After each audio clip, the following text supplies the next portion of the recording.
ஹைப்பா, good morning. இன்னைக்கு Sunday சமையல் ஒரு சிம்பிளான நான்வெஜ் தான். என்னன்னா எறா செய்ய போறோம். நல்லா தலைக்கு இன்னும் குளிக்கல, தலைக்கு நல்லா குளுக்குன்னு எண்ணெய் வச்சிருக்கேன். நேற்று சீயக்காய் போட்டு குளிச்சேன், எண்ணெய் வச்சிருக்கேன். அந்த எண்ணெய் வீடியோலாம் பாருங்க, சீயக்காய் வீடியோலாம் பாருங்க, ஹெர்பல் ஹோம்மேட் ஷாம்பு வீடியோலாம் போட்டிருக்கேன். அதெல்லாம் கொஞ்சம் பார்த்து ட்ரை பண்ணுங்க. சரி வாங்க சமையலுக்குள்ள போகலாம். எறா வாங்கிட்டு வந்திருக்காங்க.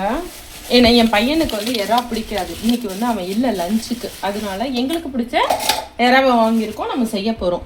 இப்போ வந்து இதை க்ளீன் பண்ணிடலாம். க்ளீன் பண்ணிவிட்டு நான் தக்காளி போடாமல் எறா பெப்பர் ஃப்ரை மாதிரி தான் பண்ண போகிறோம். அதுக்கெல்லாம் ரெடி பண்ணி வச்சுருக்கேன். சாதம் ஒரு அடுப்பில் ஊற வச்சு இப்போ சிம்மில் வச்சுட்டேன். இன்றைக்கி வந்து எங்கள் வீட்டில் வந்து மைசூர் எறா பெப்பர் ஃப்ரைன்னு தான் செய்ய போகிறோம். வாங்க என்னென்ன பண்ணுறதுன்னு பார்த்துடலாமா. பருப்பு சாம்பார் தான் வைக்க போகிறேன்.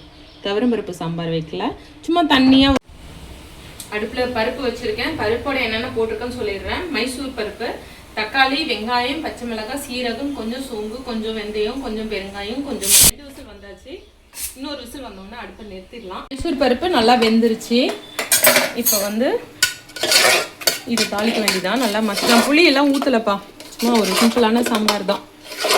இப்போ இது கூட கொஞ்சம் தண்ணி கலந்துக்கலாம், அதுக்கு முன்னாடி தாளிச்சுக்கலாம். இப்போ வந்து இந்த கரண்டியில் கொஞ்சமாக சமையல் எண்ணெய் ஊற்றிருக்கேன்.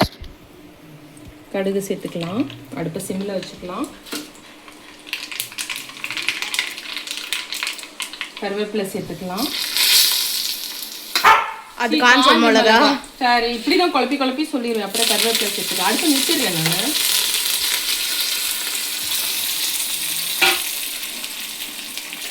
அது பொரியட்டும். இந்த பருப்பில் தேவையான அளவு உப்பு சேர்த்துக்கலாம்.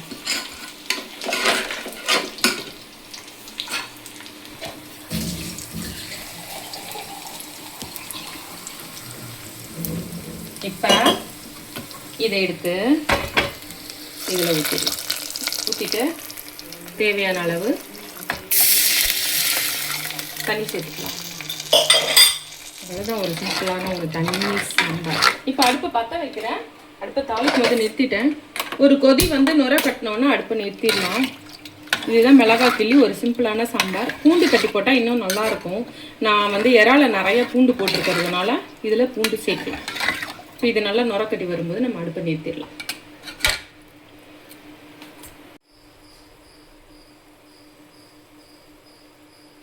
சரி, இப்போ வந்து எறா வந்து க்ளீன் பண்ணியாச்சு.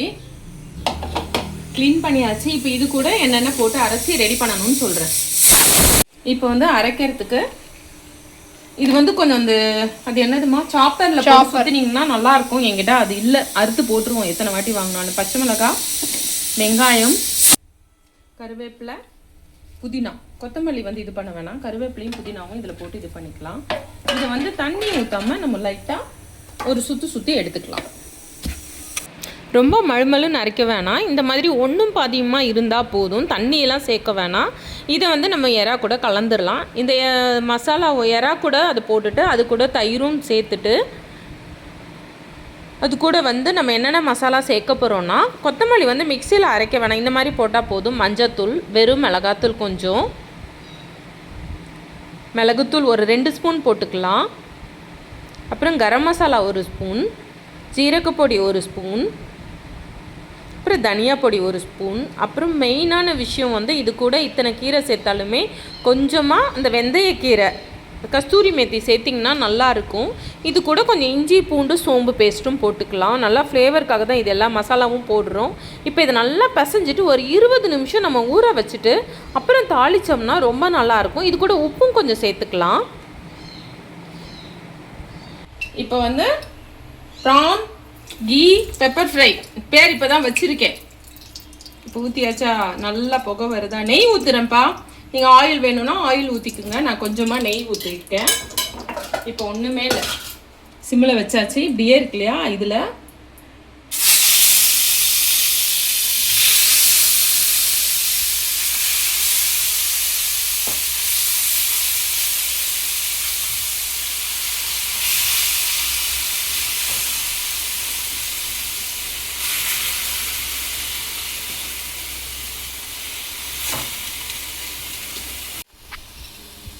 இப்போ இதில் கீழே ஊற்றிட்டு கொஞ்சம் தாளிச்சோம் இல்லையா, இப்போ இது மேலே கொஞ்சம் கீயை போட்டு அப்படியே சிம்மில் வச்சிடலாம். ரொம்ப நல்லாயிருக்கும். அது அப்படியே ரோஸ்ட் ஆக ஒரு ஸ்மெல் வரும், ரொம்ப நல்லாயிருக்கும். இப்போ இதை கொஞ்சம் நேரம் அப்படியே சிம்மில் வச்சு மூடி வைக்கலாம். தண்ணி எறாவே தண்ணி விடுவதனால நம்ம தண்ணியெல்லாம் விட வேணாம், அப்படியே மூடி வச்சிடலாம். இது என்னாச்சுன்னு பார்க்குமா,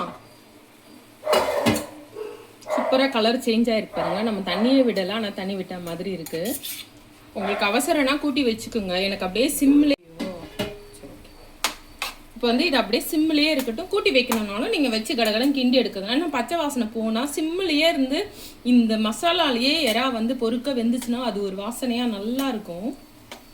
இப்போ இன்னும் கொஞ்சம் நேரம் சிம்மிலேயே இருக்குப்பா, திறந்து பார்க்கலாம். ஓ மை காட்,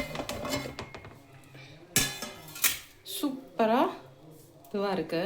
நல்லா அப்படியே நல்லா வெந்து இதுவாக இருக்குது. இன்னும் இப்போ வந்து மூடியை எடுத்துடலாம். நம்ம மூடியை எடுத்துட்டு அப்படியே இதுவானா உங்களுக்கு நல்லா சூப்பராக தொக்கு மாதிரி வரும்பா.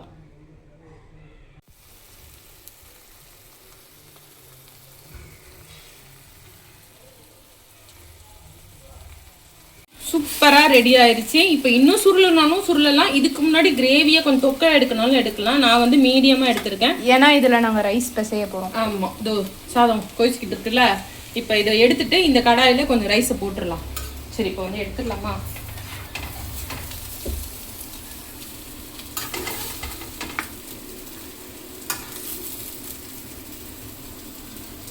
அப்படியே அந்த கீயும் எறாவும் சேர்ந்து ஒரு வாசனை வருது பாருங்க, அப்படி இருக்கு.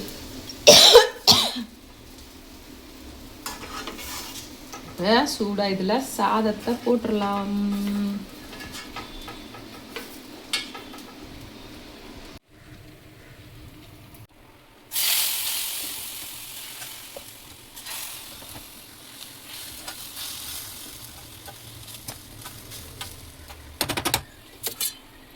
இப்போ இது 2 நிமிஷம் அப்படியே மூடி வச்சிடலாம். அந்த சூடுலேயே, ஏன்னா நான் சாதம் வந்து வடிக்கலை, இப்போ தான் வடிக்க போகிறேன். அந்த சூடுலேயே அந்த தண்ணி வற்றி நல்லா மசாலா சூப்பராக அதில் ரெடி ஆயிரும். அடுப்பெல்லாம் எரியல, அடுப்பெல்லாம் நிறுத்திட்டேன். இப்போ சாதத்தையும் வடிச்சிடுறேன் நான்.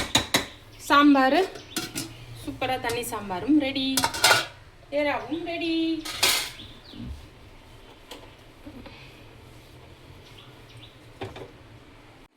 அப்படியே சூடாக மூடி வச்சிட்டேன்னா, சாதம் வடிக்காமல் தான் போட்டிருந்தேன், தண்ணியெல்லாம் நிற்கலை, பரவாயில்ல. இப்போ அருணாக்கு வந்து எறா பிரியாணி ரெடி. வாவ், இன்னும் உப்பு கம்மியாக இருக்கும்னு நினைக்கிறேன். சரி, எடுத்து வச்சுக்கலாமா? உப்பு கம்மியாக இருந்தால் பரவாயில்ல, ஆனால் டேஸ்ட் அதிகமாக இருக்கும். சூப்பராக கடாயில் விரசின எறா வறுத்த கடாயில் விரசின சாதம் ரெடி. இன்னைக்கு எங்கள் வீட்டில் லஞ்சுக்கு சூடா சாதம், அப்புறம் சூப்பராக ஒரு எறா ஃப்ரை செஞ்சுருக்கேன். ஃபஸ்ட்டு சாம்பாரை ஊற்றிக்கலாம். தண்ணி சாம்பார், மிளகாய் கிள்ளி சாம்பார். இந்த சாம்பார் யாருக்கெல்லாம் பிடிக்கும் கமெண்ட்டில் சொல்லுங்கள். அப்புறம் கீ எறா ஃப்ரை செம்மையாக இருக்கும். இன்னைக்கு எங்கள் வீட்டு லஞ்சுக்கு இதுதான். அப்புறம் என் பொண்ணோட லஞ்ச் இதுதான். வாங்க சாப்பிடலாம். டன். சூப்பராக பசஞ்சி இதில் ஒரு எறாவை எடுத்து இப்படி வச்சு இப்படி சாப்பிட்டா சூப்பராக. அவ்வளோதான்ப்பா. உங்களுக்கு இந்த வீடியோ பிடிச்சிருந்தா லைக் பண்ணுங்கள், ஷேர் பண்ணுங்கள், கமெண்ட் பண்ணுங்கள், சப்ஸ்கிரைப் பண்ணுங்கள். அடுத்த வீடியோவில் பார்க்கலாம்ப்பா. பாய்.